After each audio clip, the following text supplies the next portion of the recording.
Hi, this is Kara Swisher, and I want to talk to you about my new podcast for the New York Times called Sway. If you want to know what people who hold power in our world are really all about, you need to hear how they answer the tough questions. And that is my specialty. And although it might get messy, as it always does, it's also going to be really fun. You can get Sway wherever you get your podcasts. New episodes are available Mondays and Thursdays.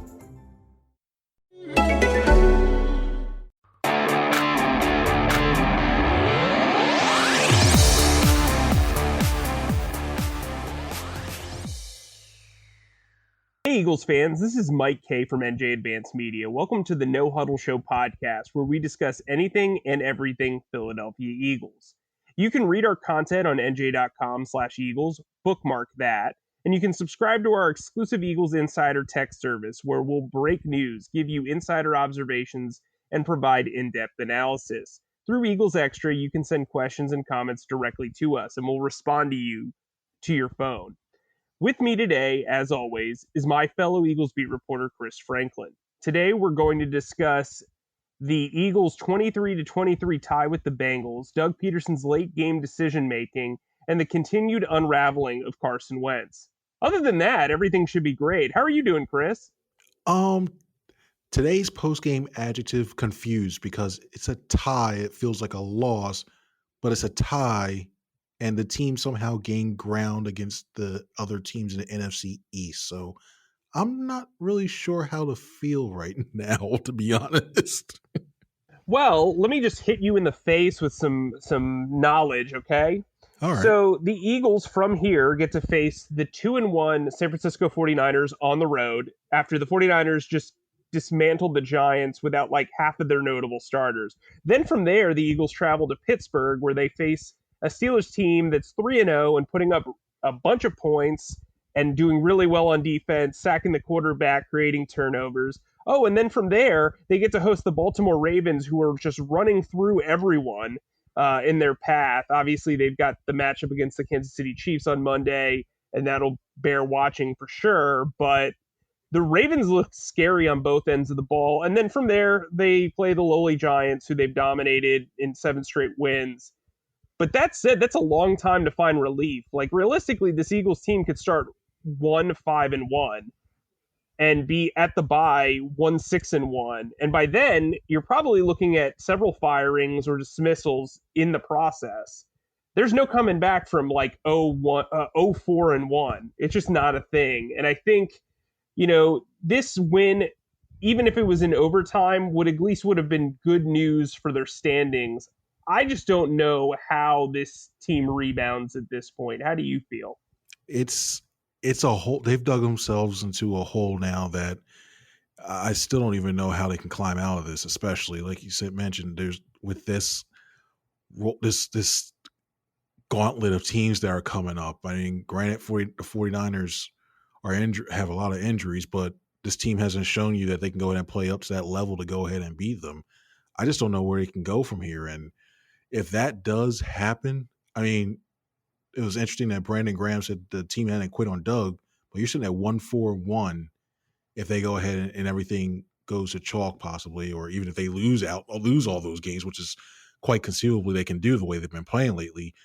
I don't know how this team can still go ahead and fight for Doug, and is especially with a record like that. This is just setting up to be a very long season, and they already had some difficult decisions to make. And when it came to the roster, when it comes to this roster for the next year, you may have to start looking at executives and coaching if it continues to go down this path.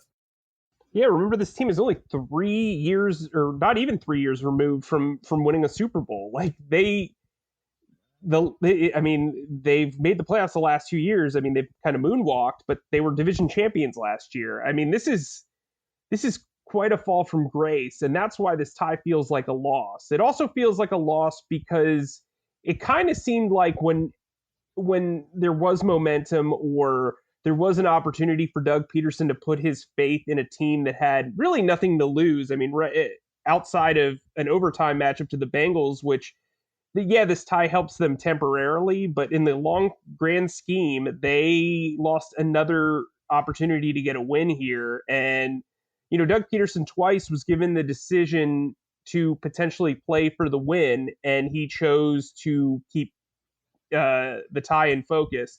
So first, Carson Wentz ties up the game late in the fourth quarter. I believe there's like 30 seconds left on a scramble, scores a touchdown. Doug Peterson decides to go for the extra point to play for the tie and play for overtime.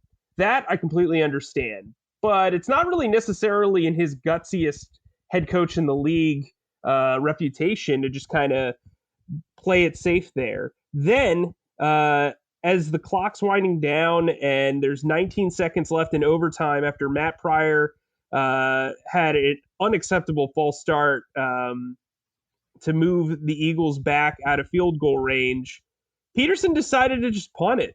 I mean, instead of going for it on 4th and 12 or kicking a 64-yard field goal, it's puzzling to me. I just feel like this team has kind of lost its edge. It's lost its hope. And really, you could talk about not quitting on Doug Peterson, but did Doug Peterson quit on this team by not going for it on 4th and 12? I don't think he quit on the team himself. And for the record, I still think he is still the ballsiest coach and head coach in the NFL, but he sure damn well didn't look like it today at all. Especially my biggest gripe, well, I have gripes on both of them. When it comes to that 2-point conversion, this team, the only negative play they had was at the beginning of the drive was Miles Sanders losing 3 yards. After that, the running backs were averaging 6 yards per carry on that last drive. 6. That offensive line was starting to move. It was starting to push the Bengals defensive line off the ball, and they were moving forward. I mean, if they just handed the ball off to Sanders down there, he could the way he was performing, he could have just like laid down and gotten 2 yards, and they would have gotten the 2 points and win the game. But even if go ahead and say, hey, you know what? Let's go ahead and play for overtime. Okay, it's 4th and 12, and Pryor had that inexcusable. He is a completely inexcusable false start to push it back. You're not going to put Elliott for a 64-yard field goal. It's tough for him. It's a low trajectory. He's got more of a chance to be blocked. Okay, but to go out there and punt on a 4th and 12, you mean to tell me that big play sheet that Doug Peterson has with plays specifically for a bunch of other players, you mean to tell me there's not 1 or 2 plays on there that you could have gone ahead and at least try to see if you could pick up a 4th down? Hightower a couple of times was going ahead and he was beating whoever's covering him. He was beating them down the field. At least try to throw it up deep to see maybe he catches it or draws a pass interference. You mean to tell me there wasn't a crossing play that go ahead and find Zach Ertz for 12 yards? You mean to tell me there was no other option to go there and decide, let's just punt it away and keep it going? There were so many options that he had on that play call sheet, and he never used it. And for the life of me, I don't know why he didn't at least attempt it. I know he said after the game, well, we didn't want to possibly give him field position, and we didn't want to move the ball. Where's the faith in the defense? They were holding their own. I don't think that Joe Burrow would have gotten them into field goal range with Bullock's leg. And then you look at what they were doing. It's just he didn't show that he wanted to get that win, and now that could have changed the whole face of the season. Now that looking back, we may look back at week 3 and those 2 calls say, hey, you know what? I didn't think they were going to the Super Bowl run. Nowhere near that. Maybe the 7th, maybe getting that extra playoff slot. And now they lost all momentum. So I don't agree with Doug on those 2 play decisions. Yeah, I mean, look, this is a team that scored over 20 points for the first time, and they still couldn't close. Look, here's my biggest issue with Doug Peterson. Once again, he quit on the run. Look, there was an extremely clear plan here. And I'm not trying to act like I'm a genius, but I said it 100 times, and I was 100% correct. Right off the bat, Miles Sanders picks up 11 yards and 14 yards. He should have dominated the first half. This game shouldn't have even been close. He was running amok. And they just got away from the run and favored the pass. And with a Carson Wentz who has become a shell of himself in a lot of ways, from an accuracy standpoint, from a decision standpoint, from an overall just like control in the pocket standpoint, yeah, they moved him out in space. That was great. He looked very mobile today. He picked up 65 yards and a touchdown on the ground. It was pretty impressive. But as a passer, he just doesn't look right. So why are you continually putting him in this position to bury you? He threw 2 awful interceptions again. For the 3rd time in 3 games, he has thrown multiple interceptions. It's just not acceptable. He's completing less than 60% of his passes. He's off on several throws. Like, at what point do we have to say, like, look, you spent a 2nd-round pick on this Jalen Hurts kid. What does he have? And Jalen Hurts finally touched the football today. You know, there was some good, there was some bad. He fumbled on one snap. His first direct snap, he took it for 8 yards and a first down. I think that's how they'll use him moving forward. But really, not only have you put some pressure on Wentz, you've put some pressure on the head coaching staff or the head coach and the GM by now having to wait it out for Carson to potentially get out of this funk. Because if not, people are going to want to see the 2nd-round pick. As much as they hated that pick, they're going to want to see return on investment. And right now, Carson Wentz isn't returning on the investment of getting that large extension that he got not this offseason, but this past offseason. Oh, and by the way, he hasn't really even touched it yet. So the chances of moving on from him are very slim at this point based on his play, because they're not going to release him, and trading him after you've watched these last 3 games. I don't know what team's trading for him on a franchise quarterback salary. So, where are you at with that whole standpoint of using Jalen Hurts more? I mean, like, this offense is not very good. You know what this is eerily similar to? Remember when Donovan McNabb was struggling and Kevin Kolb was drafted? Yep. It's eerily going down that same path right now.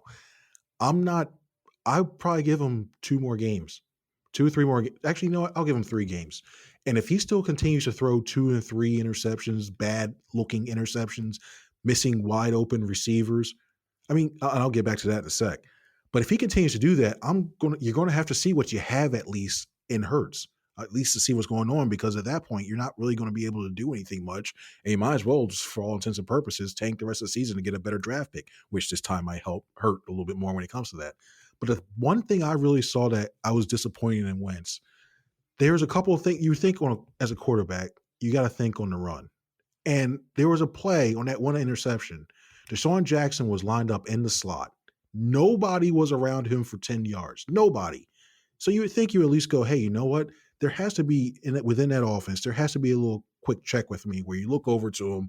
You say, hey, you know what? There's nobody on who was supposedly at the time my number 1 receiver for yards, and he's fast. Let me go look over to the left side, give him a quick signal, snap the ball, and throw it over, and let him do his thing. That never came up. Instead, he threw a poorly thrown ball over to the right side that was eventually picked off. He has to, and every week we continually hear him say, I have to do a better job. I have to do a better job. I have to learn from my mistakes. At one point do we start to look and say, hey, you know what has he learned? He's not doing that. He's not showing that he's learned a lot of stuff. And it's getting, if I'm on a defense and I keep seeing my quarterback continually going ahead and putting me in bad positions, and we have to defend a short field, I know they won't say it publicly, but you have to think in some of these rooms or in text messages or Facebook groups or what have you, they go ahead and just going, hey, you know what? What's going on here? It hurts. It just starts to domino across and spread out across the team. So he has to figure out a way to go ahead and rectify this. Because if not, 3 games, you might just throw Jalen Hurts just to see what you have for the future. And you're the patient one of the two of us. Like, yeah. I'm on board with three games and then get the hook. But you bring up the defense and them and being put in poor positions. Let me turn that around on you, because here's the thing. I think the defense played relatively well today. Obviously, they had 18 QB hits and 8 sacks. I thought the game plan for the most part worked. I mean, they played that sticks defense, and it killed them late in the game and led to a field goal when Giovanni Bernard broke free on a screen for 42 yards. But here's the thing. The defense isn't creating turnovers. They've yet to get a turnover in 3 games. That's a huge part of this defense. Like, when Jim Schwartz's defense is at its best, it's creating pressure and creating turnovers. And, you know, Avonte Maddox got injured in this game. He injured his ankle. I don't know what they do at corner anymore because nobody's making plays on the ball. Darius Slay had to come out for a little while. The safeties have not been able to make plays at all either. I just, look, if there's going to be a chess piece that falls off the board early, if this team continues to skid, it's going to be Jim Schwartz. He's the very clear scapegoat here. And I got to tell you, as much as his players talk him up and appreciate him taking the blame for stuff, they're not really helping the guy out. Like, they're not making plays on the ball. Like, I don't know where Nate Geary is supposed to be half the time. They just don't look like they're cohesive. They don't look like they're getting their spots. And, you wrote this story about them not worrying about leadership. You're right. They shouldn't worry about leadership. They should worry about skill and play calling. This isn't a leadership issue. These guys are not just playing undisciplined. They're not playing well because they're not that good. Look, 11 penalties, 93 yards between the offense, defense, and special teams. Yes, they are playing undisciplined. But frankly, the offense and defense have just not played well. I don't know how you get more out of these guys. What's your solution to this problem, or is there a solution? I don't think there's a solution when it comes to defense. First, I wouldn't use Schwartz as a scapegoat only for this reason. Like we mentioned before, his defense has been put in so many bad field position situations that they have to defend against, and that I put that more on the offensive on the offense. I start to look personally more. I start to look at either Press Taylor or possibly giving up the play calling to somebody else, but that's down the line a little bit more. I probably look that angle. But I think when you look at what he was given, I really want to know how much input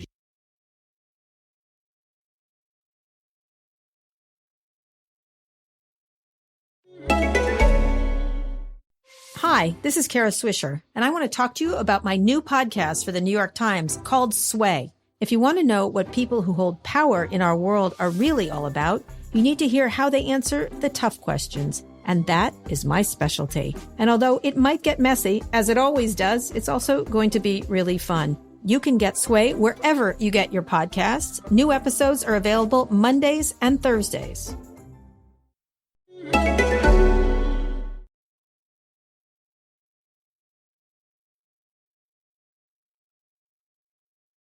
he had on the linebacker situation. Because like you said, Nate Geary, I really wonder where he's running half the time. You see on that touchdown pass that Burrow threw early on, Burrow threw it right in between him and another defender. I was looking at like, is he supposed to be getting the curl flat there? Is he supposed to be getting the deep third? Like, why is the linebacker going for a deep third there on in that situation? So I think the first thing I'd probably do is probably start looking at the play calling, and maybe Doug has to give up the play calling, because look how many balls are being thrown within less than 15 yards in the middle of the field.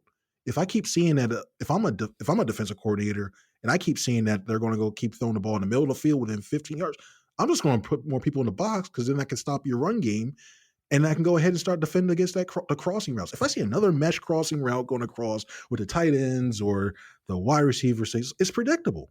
So either they have to start looking at that aspect, but I wouldn't put this solely on Schwartz just yet. He has a lot of say when it comes to a lot of stuff there, it seems like, too. So I think Schwartz would stay a little bit. I think they try to tinker and give the play calling to, who knows, one of those 10, 11, 12 offensive assistants. Good luck with that. Good luck with that, Chris. Sorry, this has always kind of been look, I wouldn't make Schwartz the scapegoat, but I definitely feel like this is where it's going. I think, you have Schwartz, then it's Wentz either getting benched. I think Howie's going to have to start trading off assets. Like, if this continues to snowball, Philadelphia hasn't really had to deal with this in a very long time. You can talk about Chip's last year, you can talk about Andy's last year, but they had the ability to, both of those, Howie got the chance to be patient. I think the expectation level is raised super high now after the Super Bowl win, after, making the playoffs for 3 straight years. Like, this team was expected to contend, and not only are they not contending, they're not winning. They're literally not winning. They are winless. So, look, Jeffrey Lurie has shown impatience in the past. He reportedly had a lot to do with Mike Groh and Carson Walsh getting shown the door.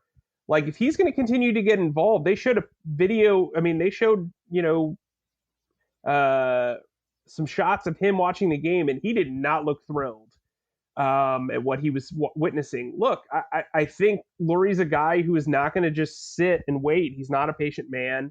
I don't know what the future holds for Howie Roseman and Doug Peterson beyond this season. I don't think either one of them is going to get pink slipped in the middle of the season just because of the Super Bowl win, and they're due some time to kind of let things cool. But if things keep snowballing the way they could, and you look at this schedule, like, yeah, the division games are winnable, but like they also still have to play the Seahawks, the Saints, the Packers, the Cardinals. Like, this is a really, really, really tough schedule.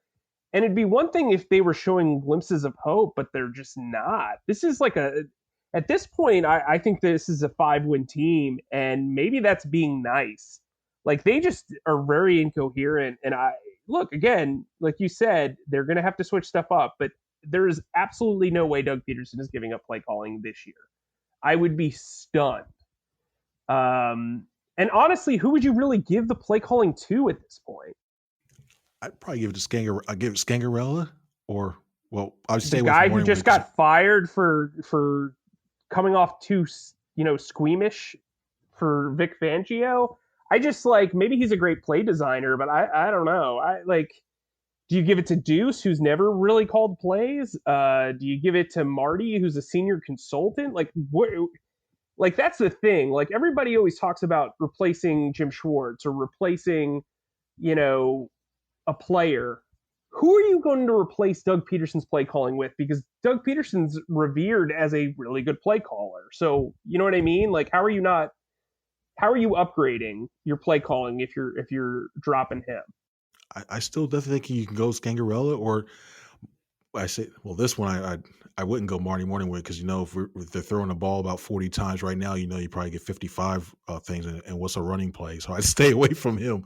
But I think you may have to get it. Maybe it's time for a new voice like that inside to go ahead and actually call the plays and see the ball when you see. And I also think this is another thing too. And I'm just basing this on my experience and just looking overhead. Maybe Press Taylor needs to go back up in the box and see the game from a different view. I mean, I think we have a coordinator that possibly could go ahead and see it from the whole game from a different angle, and you're not in the moment looking down on the field. Maybe that goes ahead and different play calls are happening, and they get a better feel for the thing as well too. So I think I'd probably go I still would go Scangarella as my first option to go ahead and start calling these plays. I wouldn't give it to Press just yet, but I definitely think that might be the route to go when it comes to calling this offense. And remember, we talked about the injuries. Deshaun Jackson now has a hamstring injury. We saw guys leave the game. We saw Dallas Goedert, who suffered an ankle injury. He could be out for a while. So all the folks that don't want to see 12 personnel too much, you're going to get your wish. There were guys that had to step up with both of those veterans out of the lineup. I thought Deontay Burnett looked good. I thought you brought up John Hightower. He drew 2 massive pass interference penalties that ended up setting them up for the fourth quarter game-tying touchdown. Look, I think Greg Ward's a guy who a lot of people have been down on. He came into the game averaging 6 yards a catch. He caught 8 passes for 72 yards. Again, there were glimpses of hope in this. Jake Elliott was terrific. It's a shame that he didn't get his revenge game closeout. I think he would have nailed it from 59 yards out. Matt Pryor. Let's talk about Matt Pryor. Okay. Matt Pryor had a false start penalty on 4th down. Jake Elliott was about to kick a 59-yard field goal. Apparently he was very emotional on the sideline. I didn't see that, but I guess TV showed it. I think that's a cuttable offense, to be honest with you. And not just because of what he did. It's because of everything that's built up towards this point, and also what happened in that game, okay? So let me make this case, and Chris, you tell me if you're on board. Because I know you're initially going to say they shouldn't cut him. It's one mistake. You know me so well. Yeah. You're such a player. Here's the thing. He's been passed over for a starting job, I think, 3 times this offseason. Between Jason Peters, Nate Herbig, and then Jack Driscoll. And then they were forced to move Herbig to left guard so that they could actually play Pryor at right guard. I also think Jamon Brown's probably eventually going to be the starting right guard as well. Then on top of that, you have a game where guys are just have tons of penalties. It's 11 penalties for 93 yards, and the most egregious one is Pryor's. I think you have to make an example out of somebody here. Like, they're winless after 3 games. You have to do something.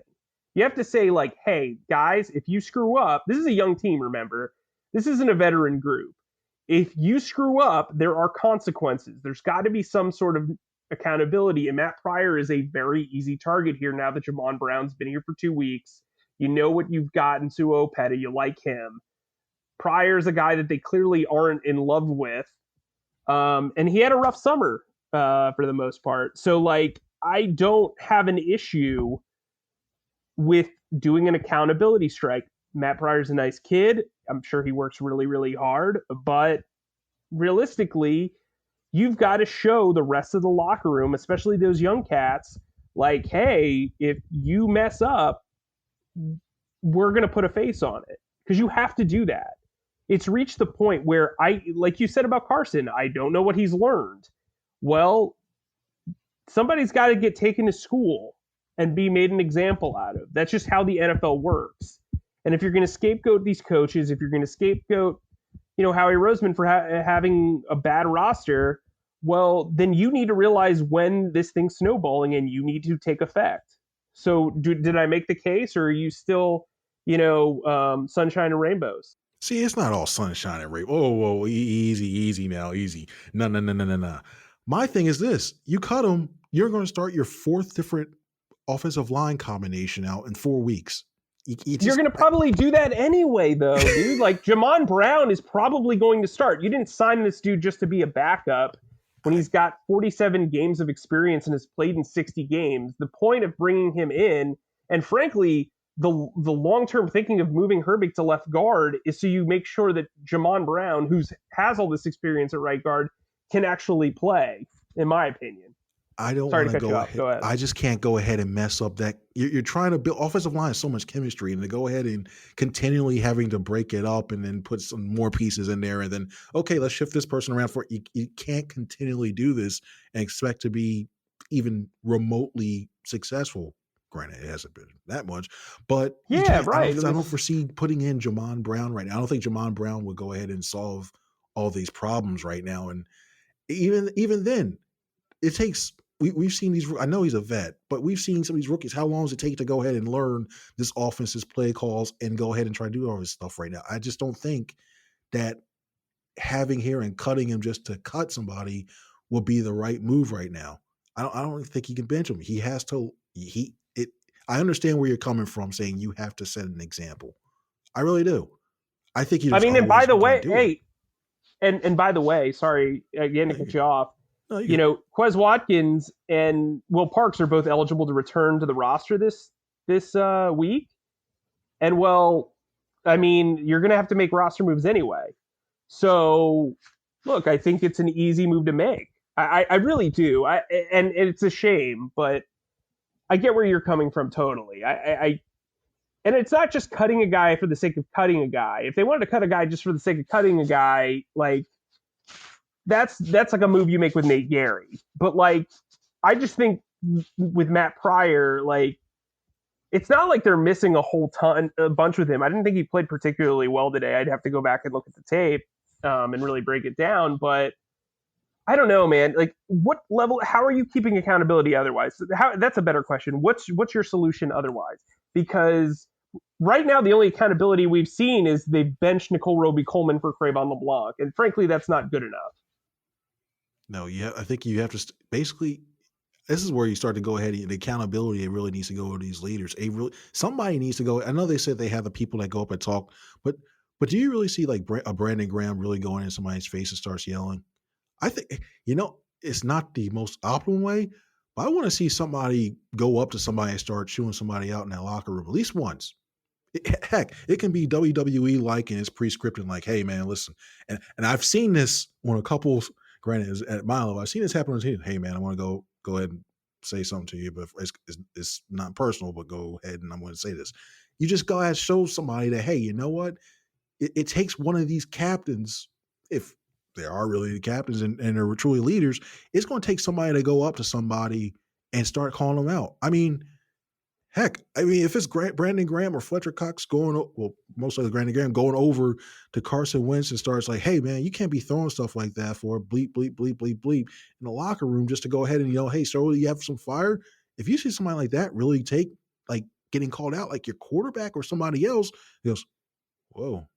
We really got to fall in line, because right now it just looks like a lot of these guys are just going, yeah, we got to do it better. Yeah, we got to keep better and better. Do you really see a spark like that going in there? I think that's a better way of going accountability, because if you're just like getting cut, then I think everybody starts to tighten up a little bit more, and I think it really starts to impact your play. Not like, oh, well, I got to do this before I get cut, or if I do the slightest thing, you start thinking in the back of my mind, if I do the slightest thing, I'm off. So I don't think the release method of trying to go ahead and cut somebody is really going to jumpstart. Hey, let's jumpstart. We're going to play better now because Matt Pryor is gone. If you're going to do something like that, it's going to have to be somebody at a high level or a notable position, not the right guard who's filling in for somebody else who's hurt. Yeah, I mean, that's a valid point. I just think, like, I don't know where else you would do it, is my point. We can sign Orlando Scandrick again and cut him if that works. Yeah, hey, just to cut him. Yeah. So, I mean, look, J.J. Arcega-Whiteside's a guy who I think it's very safe to call him a bust at this point. I've been very patient with him as far as, like, my critique, but 19 games in, he's got 10 catches. You know what? I mean, yeah. I mean, I don't know what's going on there, but you've got a guy like Deontay Burnett come into a game and catch 3 passes. You have John Hightower out there for a very long time.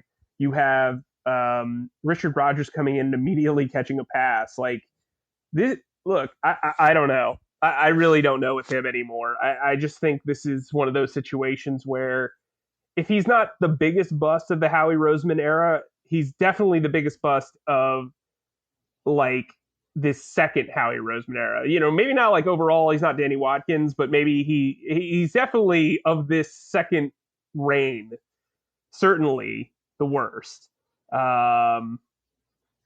But maybe he is actually the worst overall, because at least Watkins started a bunch of games.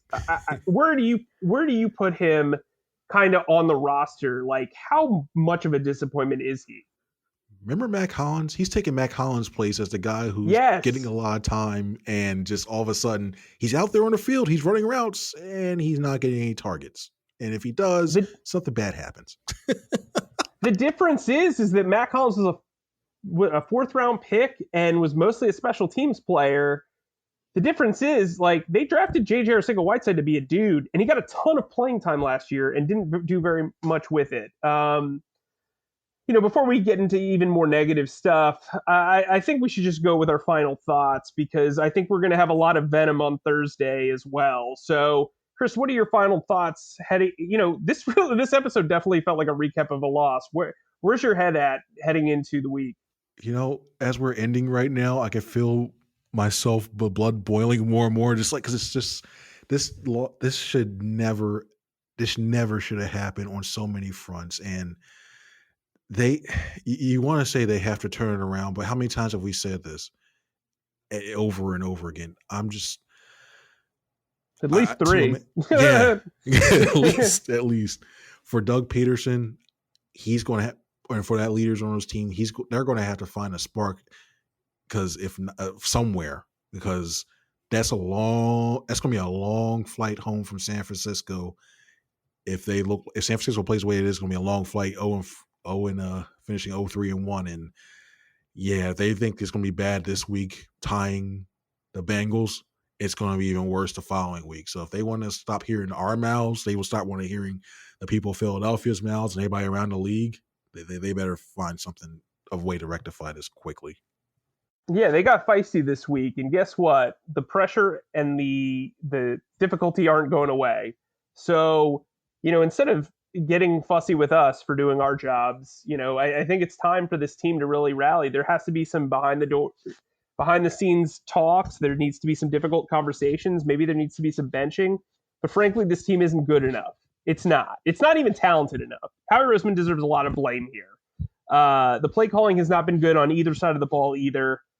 And the talent just not living up to. Everybody's failing here. Like, this is an overall failure. There's very little room to be excited about if you're an Eagles fan, I would presume. I mean, really, Miles Sanders, right? I mean, and Nate Herbig. Cool.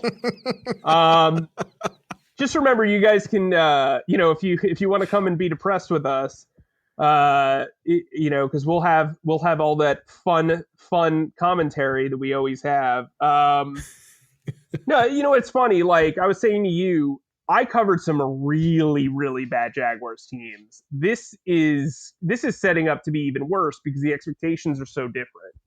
And it's Philly. So I have to go scroll through the Eagles fans on Twitter. I got to read those things, and it's depressing because it's like I have no good news for them. You know what I mean? It's rough. But remember, you guys can sign up for Eagles Extra. It's nj.com/text. We'll provide you all the breaking news, injury updates, some info on Dallas Goedert, some info on the potential returns of Will Parks and Quez Watkins. You can also download the No Huddle Show podcast wherever podcasts are available. We appreciate you guys listening. For Chris, I'm Mike. We'll talk to you Thursday.